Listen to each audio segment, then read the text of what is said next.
You know when you look at sheet music and it's just a bunch of dots and lines? Looks like a secret code, right? Well, today we're gonna crack it. We're turning those symbols into actual sound. I mean, think about it. It's a pretty wild idea. How do you actually write down a sound? Something you hear, like a melody.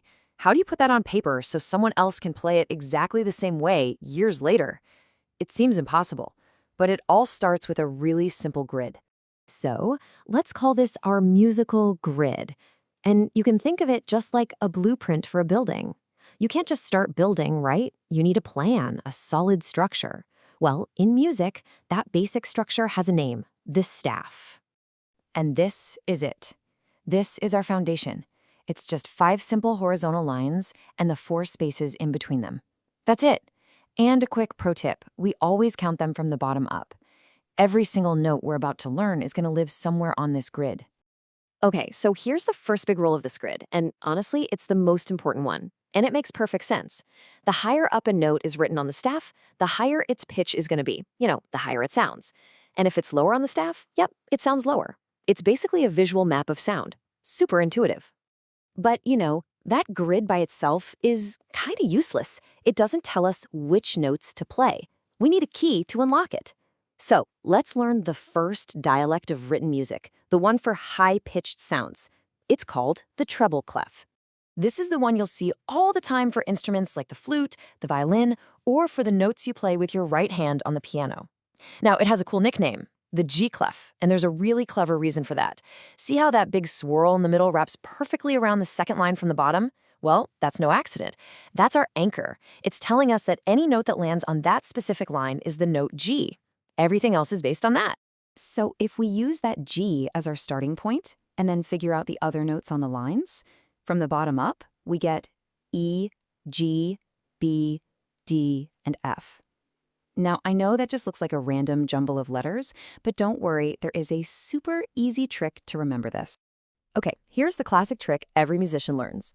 To remember E, G, B, D, F, just think of the sentence, every good boy does fine. See? The first letter of each word lines up perfectly with the notes on the lines starting from the bottom. If you can lock that phrase in your head, you've basically just memorized half the treble clef. Awesome, right? All right, that takes care of the lines, but what about the 4 spaces in between them? Well, starting from the bottom space and going up, those notes are F, A, C, and E.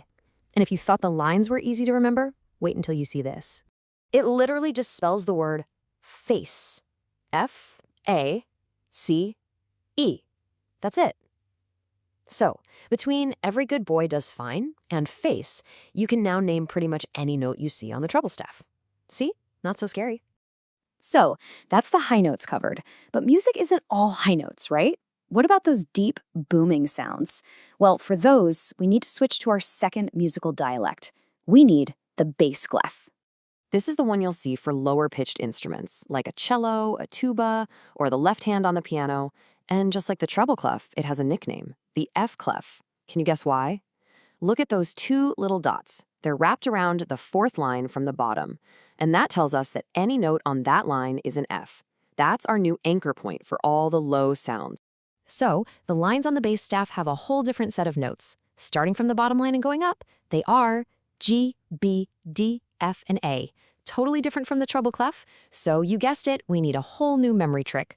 And here it is. For the bass lines, we say, good boys do fine always. It sounds a little like the other one, which is helpful, but that word always on the end is your clue that you're dealing with the bass clef. Okay, time for the spaces in the bass clef. The 4 spaces from bottom to top are A, C, E, and G. And do we have a way to remember that? You bet we do. For this one, just remember all cows eat grass. Yeah, it's a little goofy, but it totally works, and it's easy to remember. And just like that, you've got the tools to read low notes just as easily as the high ones. Okay, let's do a quick side-by-side comparison to lock this in. On the left, we've got our treble clef. Lines are every good boy does fine, and spaces spell face. On the right, the bass clef. Lines are good boys do fine always, and spaces are all cows eat grass. The biggest thing to remember here is that the position on the staff only makes sense after you see which clef is at the beginning. That clef is the key that tells you what all the other notes are. So we've got these two different systems, right? One for high notes, one for low notes. But music isn't really two separate things. It's one continuous flow of sound, from the deepest lows to the highest highs.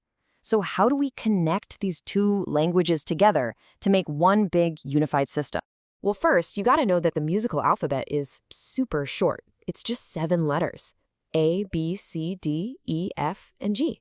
That's it. After you play a G, what comes next? You just start over again at A, but it's a higher-pitched A. This repeating cycle is the secret glue that holds everything together. Okay, but what happens if a note is so high or so low that it doesn't fit on our 5 little lines? Do we just stop? Yup. We add these little temporary lines called ledger lines. You can think of them like adding extra rungs to the top or bottom of a ladder.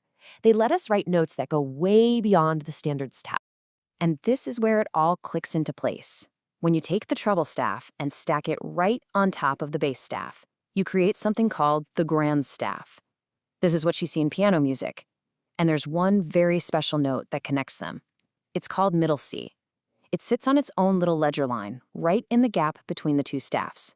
It's the ultimate bridge that connects the world of high notes with the world of low notes. Okay, so we've pretty much cracked the code.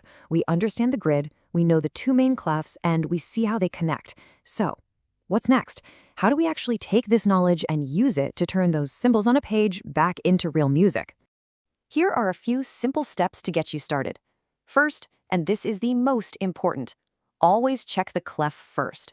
Is it treble or bass? That's your starting point.